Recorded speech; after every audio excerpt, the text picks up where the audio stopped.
Olá, gente, muito bom dia. Alô, você ouvinte, está aí sintonizado com a gente na 96.9 FM, a Rádio Assembleia do Maranhão, a partir de agora, em conexão com a Rádio Senado.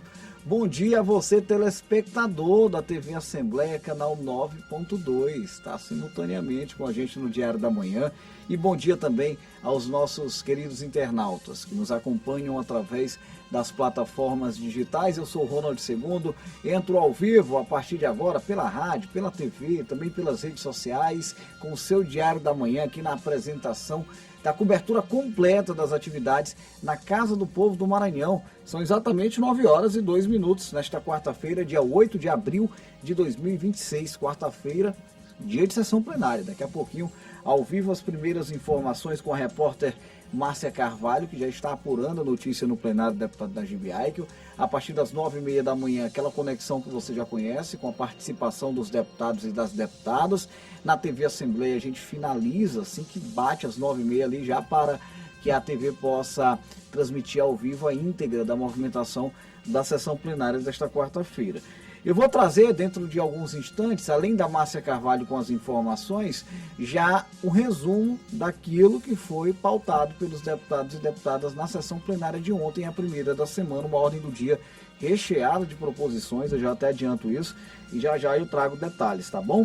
No quadro entrevista de hoje, eu vou receber o professor Cristiano Copovilla, diretor científico da Fundação de Amparo à Pesquisa e ao Desenvolvimento Científico e Tecnológico do Maranhão. É a famosa FAPEMA. A gente vai falar aqui sobre o lançamento do edital para impulsionar o uso da tecnologia, o uso da inteligência artificial no estado do Maranhão. Sem dúvida alguma, será um bate-papo bem interessante. Eu estou contando com a sua audiência, já com o professor Cristiano Copovilla aqui comigo da FAPEMA. Tem previsão do tempo, logo mais, com a Ananda Fontinelli, trânsito ao vivo. Vamos trazer todos os detalhes, aquilo que foi debatido pelos deputados que integram a Comissão de Constituição, Justiça e Cidadania. A CCJ reuniu ontem, deliberou sobre alguns projetos e aí a gente vai trazer todos os detalhes. Vamos falar também sobre um evento nacional de saúde, Semana Nacional da Saúde, algumas agendas voltadas aí para a saúde pública em todo o Brasil, em especial no estado do Maranhão. Mais uma vez, sejam todos muito bem-vindos à transmissão ao vivo do Diário da Manhã, que está cheinho de informações, viu, gente? Por falar em informação, já começo chamando ela ao vivo, a repórter Márcia Carvalho, tem acompanhado de perto a movimentação no plenário da Assembleia Legislativa, hoje vai cobrir novamente a sessão plenária e traz para a gente as informações. Márcia, muito bom dia! Olá, Ronald, muito bom dia. Bom dia a todos vocês que acompanham o Diário da Manhã, pela TV Assembleia e também pela Rádio Senado, que é a Rádio Assembleia do Maranhão.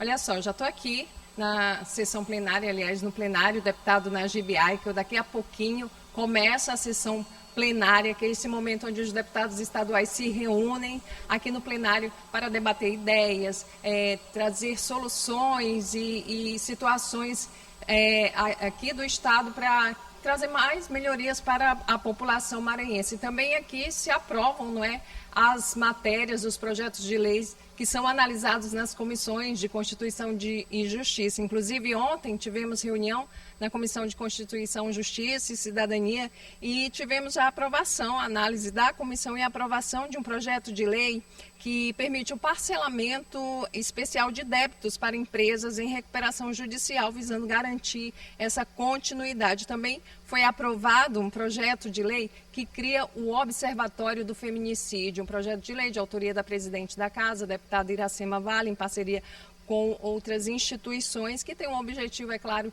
de fortalecer o combate à violência contra a mulher aqui no Maranhão. Aí, como eu falei, daqui a pouquinho tem sessão plenária. Essa semana ainda não temos notícias de sessões solenes, que são aqueles momentos em que os deputados homenageiam com medalhas de honra as pessoas que trabalham pelo estado do Maranhão, mas é provável que até o final da semana a gente tenha alguma agenda nesse sentido. Também, lembrando que começou o curso de inglês oferecido pela Escola do Legislativo, começou ontem, então para quem se inscreveu e ainda não foi, né, a aula ainda não buscou a primeira aula na Escola do Legislativo, só lembrando que já começou. E aí, daqui a pouquinho, mais tarde, no AF1, a gente volta com o resumo do que aconteceu hoje pela manhã aqui no plenário deputado na GBI, que eu volto com você. Certo, Márcia. Obrigado pelas informações. E a qualquer instante, o repórter ao vivo, ele tem sempre a liberdade, né? Olha, estou com a informação aqui, a Márcia pode retornar, claro, sempre, a qualquer momento, durante a movimentação do plenário deputado na GBI, né, com um olhar muito atento, voltado para a sessão plenária desta quarta-feira na Assembleia Legislativa do Estado do Maranhão. A gente reforça a partir das 9h30, regimentalmente, os deputados e deputadas podem dar início às atividades da sessão plenária, que será a segunda sessão plenária da semana. E uma dica legal que a gente gosta de dar também para você ouvinte, para você telespectador da TV Assembleia e para o internauta também, é que cada pronunciamento do parlamentar ele já fica disponível no nosso canal oficial no YouTube, TV Assembleia do Maranhão. Então basta você acessar o nosso canal oficial no YouTube, lá você vai encontrar todos os pronunciamentos, assim como os resumos das sessões plenárias, todas as movimentações na Assembleia Legislativa do Estado do Maranhão, inclusive as reportagens produzidas pelas equipes da TV Assembleia. Então acessa lá TV Assembleia do Maranhão no YouTube, dá para acompanhar tudo, dá para curtir, dá para comentar e também, claro, compartilhar nos grupos, não é isso, gente? Então fiquem ligados às plataformas de comunicação da Assembleia Legislativa. Por falar em trabalho, a gente traz agora um resumo daquilo que foi debatido pelos deputados e deputadas ao longo da sessão plenária de ontem no Poder Legislativo maranhense, né? Foi uma sessão movimentada com a ordem do dia recheada de proposições. Na primeira sessão plenária, depois do feriado da Semana Santa, deputados estaduais destacaram na tribuna ações, iniciativas e notícias relacionadas aos últimos acontecimentos políticos no Estado. Na ordem do dia, destaque para aprovação de 2 projetos de lei de autoria do deputado Wellington do Curso. O PL 057 de 2025, que institui a política estadual de tecnologia assistiva para estudantes com deficiência em escolas da rede estadual de ensino e instituições privadas no Maranhão, e o PL 027 de 2022, que estabelece diretrizes para a inclusão do ABA para estudantes com transtorno do espectro autista. Os 2 projetos de lei seguem para a sanção do governo do Estado.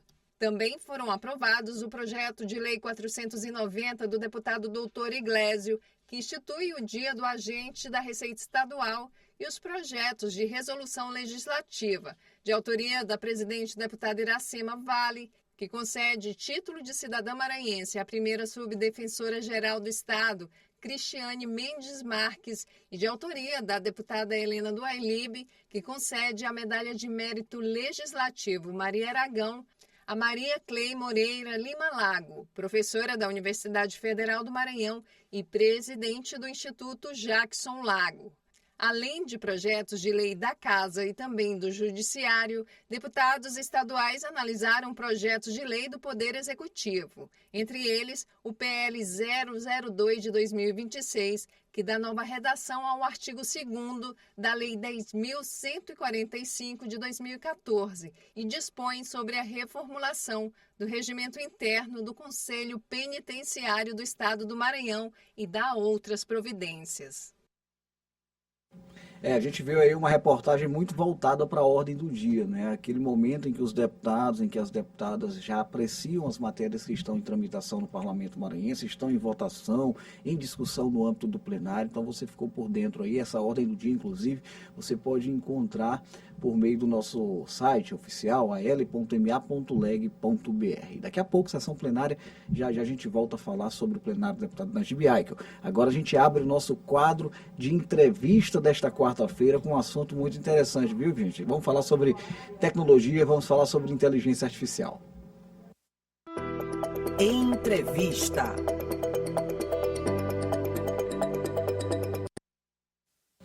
Olha só, gente, são exatamente 9h11. Nosso convidado de hoje já está por aqui. Estamos ao vivo pela rádio, pela TV Assembleia do Maranhão, recebendo o professor Cristiano Copovilla, que é diretor científico da Fundação de Amparo à Pesquisa e ao Desenvolvimento Científico e Tecnológico do Estado do Maranhão, a famosa FAPEMA, viu?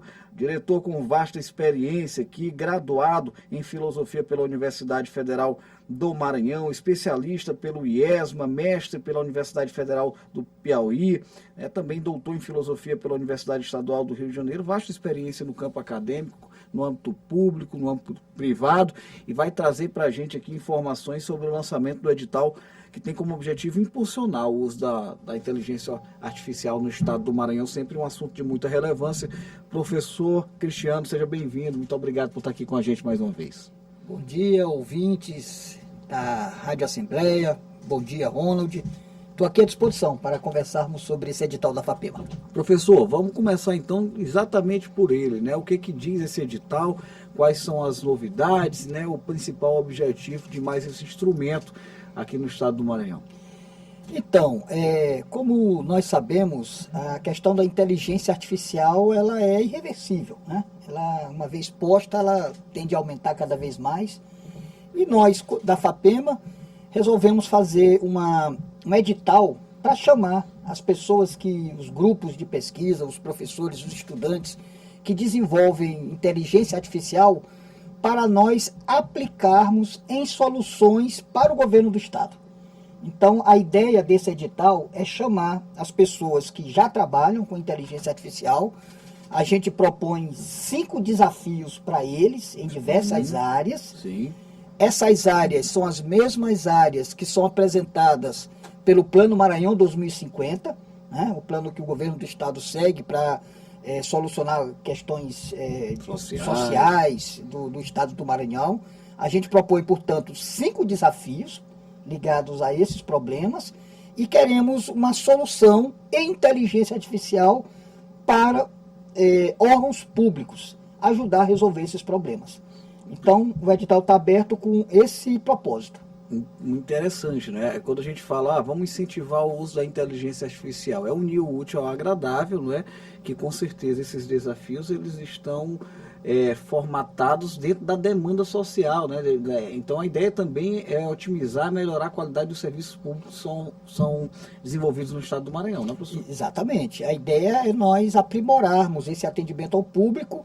Você sabe que, e o grande público sabe também, que quando a gente vai no Detran, quando a gente vai no hospital, quando a gente vai numa escola, a gente sempre lança mão de cadastros, né? De sistemas computadorizados. A ideia, portanto, é que a gente desenvolva soluções para esse tipo de atendimento. A inteligência artificial hoje, ela funciona, em grande parte, como uma espécie de um assistente virtual. Então, ao invés da pessoa entrar no sistema e ficar tateando, saber o que fazer, como responder, nós podemos desenvolver um sistema de inteligência artificial que diga exatamente, solucione aquele problema para aquela pessoa achar o atendimento correto. Então, esse é um dos desafios, né? Criar esses agentes de inteligência artificial que facilite a vida do cidadão na procura dos seus direitos. Professor, eu tenho observado, como um jornalista que também acompanha o trabalho da FAPEMA, um olhar muito voltado para esse tipo de demanda. A FAPEMA hoje ela tem um trabalho reconhecido em todo o estado do Maranhão, como um braço importantíssimo do poder público nesse sentido. Hoje a gente observa uma sinalização muito positiva do governador Carlos Brandão dentro desse âmbito da pesquisa, do fortalecimento da ciência, da tecnologia, da inovação, inclusive com uma pasta específica para tratar sobre esse assunto, a exemplo da Secretaria de Estado da Ciência, Tecnologia e Inovação. Isso vem sendo feito de um tempo para cá. Já é possível observar uma atmosfera diferente dentro do estado do Maranhão, dentro desse contexto, o senhor como pesquisador, como profissional da área? Sim, eu acho que você colocou muito bem a questão. O governador Carlos Brandão, ele é muito sensível a essa questão do empreendimento, da aplicação, da resolução de problemas, né? Do desenvolvimento econômico. Então, a FAPEMA, nessa atual gestão, ela pegou também esse caminho, né? E ele foi sensível no sentido de disponibilizar os recursos necessários para a gente fazer essa ação. Então, nós conseguimos mobilizar o universo acadêmico maranhense, que não é pequeno, né? Envolve universidades públicas e privadas, né? Num total mais ou menos de uns 30 mil pesquisadores, passam ali pela FAPEMA de algum modo, né? Então nós conseguimos congregar essa, que a gente chama da inteligência maranhense, para envolvê-la no sentido de solucionar questões práticas, objetivas do Estado do Maranhão. E eu acho que nós temos conseguido fazer isso, né? Essa mobilização. Eu estava falando ainda agora sobre o Plano Maranhão 2050, e nós conseguimos também lançar um edital sobre o Plano Maranhão 2050, envolvendo os pesquisadores para solucionar esses problemas. Foi um resultado muito interessante, um edital de um total de 10 milhões de reais, tiveram mais de 350 grupos, né, que se disponibilizaram a participar desse edital.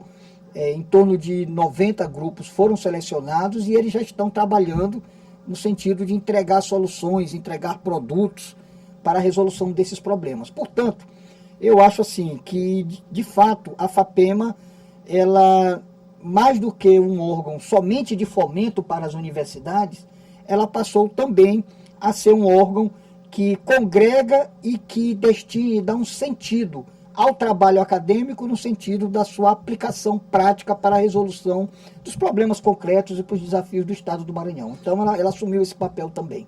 Como é que o senhor observa hoje esse contexto de capacitação dentro do nosso Estado? Eu gosto de relembrar que meu pai dizia o seguinte: rapaz, a gente tem uma preocupação muito grande no Maranhão, porque as poucas oportunidades que chegam ao nosso Estado, né, isso ele falava ali na década de 90, elas são abraçadas por profissionais de outros estados em razão do processo de capacitação que, lamentavelmente, naquele momento, ele considerava como um processo ainda complicado na nossa região. Como é que o senhor observa hoje a preocupação do governo do estado do Maranhão e o papel também das universidades no sentido de capacitar a própria população do maranhense para poder abraçar essas oportunidades que estão chegando? Porque, de fato, a gente vê uma atmosfera que eu considero otimista dentro desse contexto, né? Com investimentos em indústrias e outros setores que abraçam também a ciência, a tecnologia e a inovação. Hoje, o senhor acha que a gente está fazendo o dever de casa, capacitando o nosso povo? Eu acho que sim. Eu acho que hoje nós conseguimos montar um ecossistema de formação de recursos humanos de alto nível para atender às demandas da economia maranhense, nas suas grandes áreas, né? Seja na área de logística, né, que envolve os portos, por exemplo, né? Nós temos uma grande parceria com a EMAP, né, na formação de recursos humanos, no desenvolvimento e inovação de soluções para o porto, com pesquisadores maranhenses, né? Então é muito interessante essa relação da FAPEMA com a EMAP, para dar esse tipo de solução que antigamente era importado de outros estados, mas agora nós conseguimos desenvolver aqui. Nessa parte de energia também, né? Temos aí uma visão de futuro com relação à margem equatorial. Sim. Recentemente o governo do estado anunciou, junto da Universidade Federal do Maranhão, o curso de petróleo e gás, ou seja, já está pensando lá na frente, né? Nós já vamos qualificar esses nossos estudantes, esses nossos jovens, para receber esses investimentos que vão chegar através da margem equatorial. Alguém pode dizer, mas a margem equatorial não tem nada. Você está vendo aí o problema do petróleo. Né? O problema do petróleo é um problema real no mundo todo. Certeza. Então, isso totalmente factual. Né? Totalmente factual. É um problema da ordem do dia de todos os países. Exatamente. Entendeu? Então o governo do estado também está fazendo esse movimento para preparar esses recursos humanos. E não posso deixar de dizer, por exemplo, que eu acho assim, a menina dos olhos de interessante, eu já vim aqui falar sobre isso também, que é essa área aeroespacial. Hoje nós temos um curso de pós-graduação em engenharia aeroespacial, UFBA e UEMA, que formam engenheiros aeroespaciais. Nós construímos nanosatélites na Universidade Federal do Maranhão, né? Já fizemos um primeiro lançamento, não teve sucesso, né? Mas esse ano já será feito outro lançamento. Que faz parte do processo, faz não parte, ter o sucesso também. Exatamente, né? Faz parte do processo, né? Não é? Então, mas porque assim, as pessoas, desculpa até interromper, mas é porque as pessoas tendem a olhar uma operação como essa como uma operação de fracasso, quando na verdade ela pertence a todo o processo de sucesso. E a grande prova é isso, quer dizer, foi lançado no início do ano, ele não deu certo, já vai ter outro outro sendo lançado. Mas como tão rápido? Não, é porque eles já fazem 2. Sim. Eles já fazem duplicado as coisas porque eles sabem que pode dar errado e vai lançar o outro. Então, logo nós lançaremos outro, mas o que eu quero destacar aqui é que esses nanosatélites são produzidos no Maranhão, por engenheiros maranhenses. Então, assim, mais uma vez, o governo do estado tem essa preocupação do empreendedorismo, do desenvolvimento econômico, e a FAPEMA, por congregar os pesquisadores e as universidades, está chamando o conjunto da comunidade para fazer essa conexão com o desenvolvimento do Maranhão e qualificando os recursos humanos em alto nível para atender essa demanda, né? De fato, você citou as palavras do seu pai e ele tinha razão, porque nós chegamos tarde também, né? Só para você ter uma ideia, o primeiro curso de doutorado no Maranhão ele é de 2007. Já comparado com outros estados, é de ontem. Né? Então, assim, nós chegamos tarde, mas eu posso garantir para os ouvintes que nós estamos de forma acelerada, né, cuidando desses nossos hiatos, desses nossos desafios para atender essas demandas do Maranhão, que está num processo acelerado também de crescimento. E como é que a FAPEMA, através de editais como esse, que eu considero um grande exemplo, tem feito para estreitar as relações com todas as regiões do estado do Maranhão? Quando a gente fala de política pública, muitas vezes a gente tem a preocupação de não deixar aquilo concentrado na região metropolitana de São Luís. O Maranhão é muito grande, muito extenso territorialmente, né? E obviamente a FAPEMA também tem essa preocupação, hein, professor? Sim. Isso é muito importante. Na próxima semana mesmo nós vamos à Imperatriz e lançar editais lá, nós vamos a Balsas, né? Essa parte de energia, por exemplo, que é uma parte promissora do Maranhão, sim, seja na parte de gás, seja na parte de energia combustível a partir do milho ou a partir da cana-de-açúcar, no caso a Impasa, também no sul do Maranhão. Sim, então, forte. Esse polo da energia é muito forte no sul do Maranhão, né? E nós temos disponibilizado bolsas e editais para atender as universidades, os IEMAs também, da nível médio, né? E também os IFMAs, né? Nível técnico e superior, para que esses recursos humanos formados ali atendam essa necessidade. Sempre é importante fazer essa conexão, né? Claro. Recursos humanos conectado com o desenvolvimento econômico, para que haja ali uma hélice virtuosa, né, de um chamando o outro e o processo continue. Então, é um desafio. O Maranhão ele é muito assimétrico, né, nós sabemos disso, ele é um estado grande e assimétrico, existem muitas áreas condensadas, onde a economia é muito forte, existem outras áreas onde a economia é muito fraca. Mas também é um desafio que nós estamos no processo tentando atender. Mas acredito que já viemos de mais longe. Eu acho que agora a economia ela já está mais um pouco distribuída e a nossa formação de recursos humanos também. Que assim seja. Eu quero agradecer aqui ao professor Cristiano Campovilla, diretor científico da Fundação de Amparo à Pesquisa e ao Desenvolvimento Científico e Tecnológico do Estado do Maranhão. Leve nosso abraço a todos os seus colegas, aos servidores lá da FAPEMA, que é também uma grande parceira da comunicação, está sempre por aqui com a gente, trazendo boas notícias e bons projetos, professor. Eu que agradeço o espaço, é sempre um prazer enorme vir aqui falar com vocês e dizer que as inscrições para esse edital de inteligência artificial está aberto no site da FAPEMA e as inscrições vão até 16 de abril. Um grande abraço e bom dia. Leve nosso abraço também para o professor Nordman, viu? Tá bom, então. Vou dar os abraços. É capaz de estar nos assistindo aqui. Está nos acompanhando, com certeza. Obrigado mais uma vez, professor. Olha, gente, eu vou encerrar aqui a transmissão simultânea com a TV Assembleia, em razão do horário, daqui a pouquinho, sessão plenária na Assembleia Legislativa do Estado do Maranhão. Agradeço em tempo, carinho da companhia de todos os telespectadores do canal Digital 9.2. A gente retorna, eu, na apresentação ao vivo do Assembleia em Foco, primeira edição, na programação da TV Assembleia, 1h da tarde, já com informações, inclusive, sobre a movimentação da sessão plenária da Assembleia Legislativa do Estado do Maranhão. A qualquer momento, os deputados e deputadas poderão dar início às atividades da sessão e a transmissão é ao vivo pelo canal 9.2. Até a próxima.